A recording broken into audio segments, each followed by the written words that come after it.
ప్రజలందరూ ఇది గమనించాలి. తప్పకుండా దళితులు ఐకమత్యంగా ఉండి ఒక ప్రెషర్ గ్రూప్గా బిల్డప్ చేస్తా దీన్ని. ఎస్సీలు 70 లక్షల మంది ఉన్నారు, 17% మంది ప్రజలు. వీళ్ళందరినీ కూడా ఒక ప్రెషర్ గ్రూప్గా తయారు చేసి మేము ఎటువైపు ఉంటేనే అటు గెలుపు అనే విధంగా వీళ్ళకు నిర్ణయం చేసే శక్తిని నేను తీసుకురాబోతా ఉన్నాను. మంచి ప్లాన్తోనే ఉన్నారు, యూనిటీ తీసుకొచ్చే ఆలోచనలో ఉన్నారు. అయితే గత కొంతకాలం నుంచి ఎస్సీ రిజర్వేషన్కి సంబంధించిన వర్గీకరణ జరిగిన తర్వాత కొంత వైషమ్యాలు డిఫరెన్సెస్ అనేది విత్ ఇన్ ద కమ్యూనిటీ గత చాలా కాలం నుంచి వచ్చింది. అది మీకు తెలుసు, మీరందరూ ఓవర్కమ్ చేశారు. దాన్ని ఎట్లా ఓవర్కమ్ చేస్తారు ఇంకా రాబోయే కాలంలో?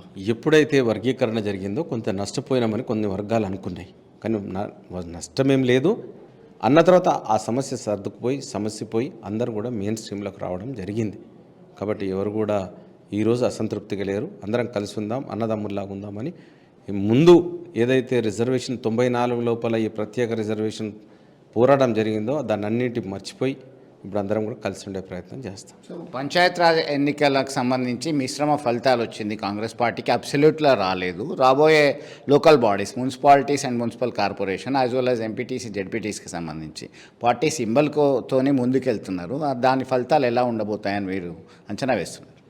సర్పంచ్ ఎన్నికల్లో మా దగ్గర డబ్బుల కొరత ఎక్కువ.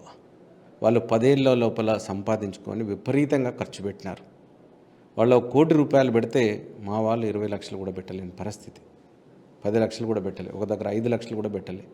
అట్లా కొంత సెట్ బ్యాక్ జరిగింది. అంతేగాని వాళ్ళ ఇండివిజువల్ చరిష్మానో లేకపోతే టీఆర్ఎస్ పార్టీ బలంగా ఉందనో నా నియోజకవర్గంలో తీసుకున్న 84, 85 వచ్చినాయి.